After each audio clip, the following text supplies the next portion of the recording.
Victor Osimhen is moving ever closer to Manchester United. His jersey is now half Snapdragon, half that Turkish orange, Turkish Giants Galatasaray thing. Listen, new reports emerge suggesting that Man United are moving closer to agreeing personal terms with Victor Osimhen. Now, these have been going on, but I told you at a time like this, I'm the most careful. I don't rush to talk about things before I get proper details about what exactly is happening. And that's what I'm here to give to you. Subscribe, like, and share because it's a lot about Manchester United, but also to remind you of our training, guys. It doesn't matter which part of the world you're in, whether you're in Ghana. There's a gentleman who contacted me in Ghana, Dubai, wherever you are, you can be a part of this making money online training because the internet is for everyone. And I'm mostly interested in Africans. If you're an African or a person from the third world,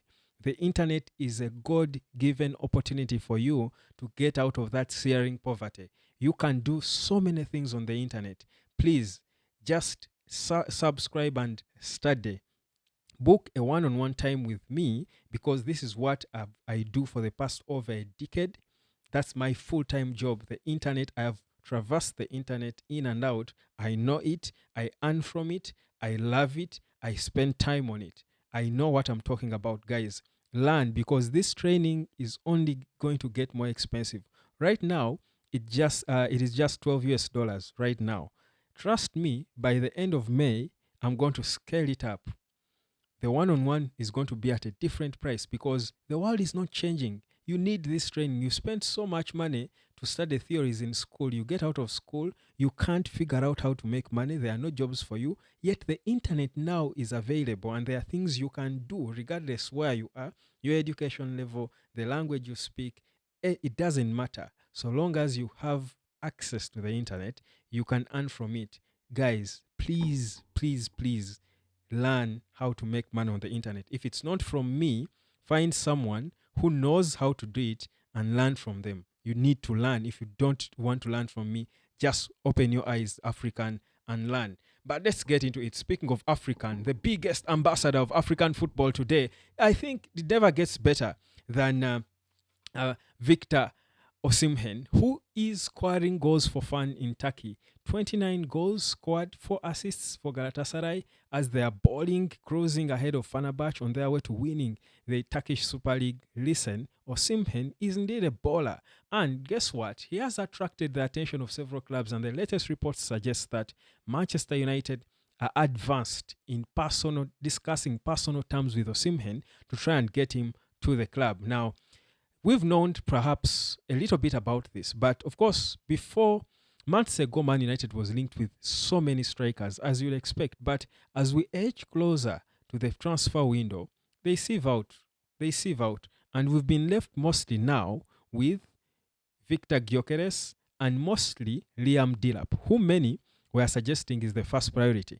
But according to reports that are emerging, there seems to be an indication that Ruben Amorim, as an individual, doesn't care about Delap and how much he has done in that one season in the English Premier League with Ipswich.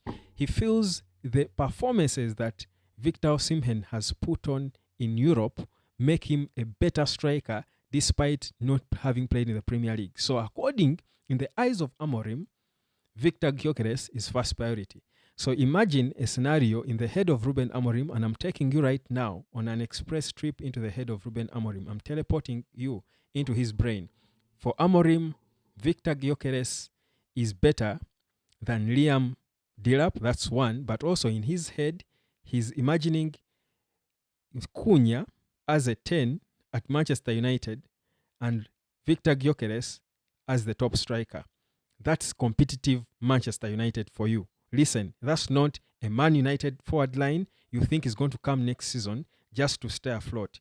They will be competing with all the big boys if indeed that is what Ruben Amorim is envisioning. Now, let's get into the reality of whether or not it's possible. I don't know why my lips are dry. I think I've been talking a lot today. I think I should get my oats and Desmond, please warm my oats for me. Can you do it? You think you can do it? I trust you. Thank you. So, listen, I've been so busy today. I've been so busy today that my lips are beginning to dry. But listen, this story has got to be told the way it should be. So, what exactly would it take for Man United to be able to sign Victor Osimhen? Manchester United has got to either match his buyout clause that is believed to be in excess of 65 million pounds. Now, United don't seem to have that money, and this is how they are planning to get out of it. United are aware that Napoli do not want to have Victor Osimhen back. Neither that does Osimhen want to go back to Napoli.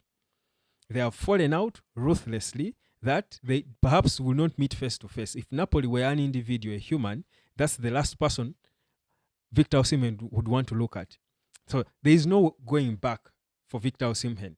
But Osimhen has a buyout clause in his contract of about 65 million pounds. Yet, if Napoli fail to get a buyer, a club that is willing to pay the 65 million pounds buyout clause, they might risk losing Victor Osimhen for free because he's entering the final year of his contract. So would they rather lose him for free, or they would rather pocket a 40 million quid from Man United if they really want him? Remember, not so many big clubs around the Premier League where Osimhen himself wants to go. Not so many big clubs around the Premier League seem to be so excited or moved by the idea of having Victor Osimhen. So there is literally no bidding war from the Premier League clubs. The only clubs that were serious about him were Saudi clubs. So Osimhen knows that if Man United is interested in him, you better go with them. So Osimhen himself loves, of course, the big stage. He loves the cameras, the attention. He was not happy because he was not the hyped guy when Napoli won the Scudetto. So he certainly knows that Man United will have all the attention, and he lives for such. So he has, according to reports, accepted personal terms with Manchester United. Now it's between Man United and Napoli to agree on a deal. Is Napoli going to take 40 million? Which 40 million Man United will get from Aston Villa should they choose to trigger that option of buying Marcus Rashford. So United, in what would sort of feel like a direct swap deal, are getting a striker, but not losing Højlund, who they still have hope in as a young striker who can learn from Osimhen, as they have Joshua Zirkzee, maintained him, and Chido Obi coming up. So you realize the kind of solution. I'm trying now to picture what is going on in the head of Ruben Amorim. I've said it before. I don't think if I were a football coach, I would defy a lot from Ruben Amorim in terms of how I think he views football. I've seen it in games from the time he came, his system, everything. I think the moment he played Kobe as a 10, I knew that this guy views football the way I do.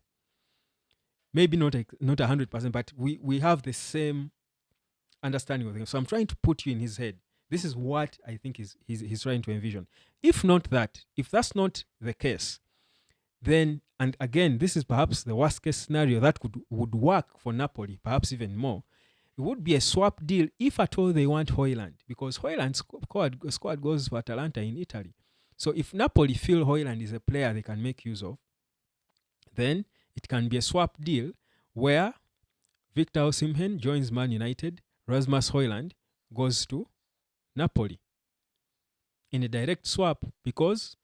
But again, if Napoli don't value Højlund, then Man United might want to add Højlund on the deal to try and convince Napoli to release Victor Osimhen. So they would say probably, let's give you 30 million and Højlund. Or let's give you 40 million and loan Højlund for a season. Something like that. They can agree something with Napoli. So this is what they are trying to discuss. But what is clear is that the Ineos team is trying to do everything in their power to get deals done as early as possible, so that by the time we get into the preseason, all marquee signings are with the team, and Amorim will have absolutely no excuse whatsoever, because that is what they call supporting a manager. You see how managers keep saying, this club betrayed me, they didn't support me like we agreed. Part of it is not buying players or signing players at the right time. You can give me the money to sign the players, but if you're giving me these players in the middle of the season or midway in the season or late in the transfer before the season starts, and I don't have enough time with them, you have not really supported me. But if you support me by giving me these players on time, before the preseason, they go into the break, everything is done. They know they are Man United players. They go into on holiday, celebrate with their families. It sinks in. Then off season starts. Proper preseason with all of them in house. That is what any coach would want, and that is what Ruben Amorim was hoping for. Guys, give me your opinion. In your view, between Osimhen and Dilap, first of all, whom would you go for? But also, of the two options I've told you, the one involving Rasmus Højlund and the one where Man United just pay 40 million, hoping that Napoli will take it. What do you think makes sense for either parties? Give me your opinion in the comment section. My name is Webb. Like, share, and subscribe. And let me catch you later, fam.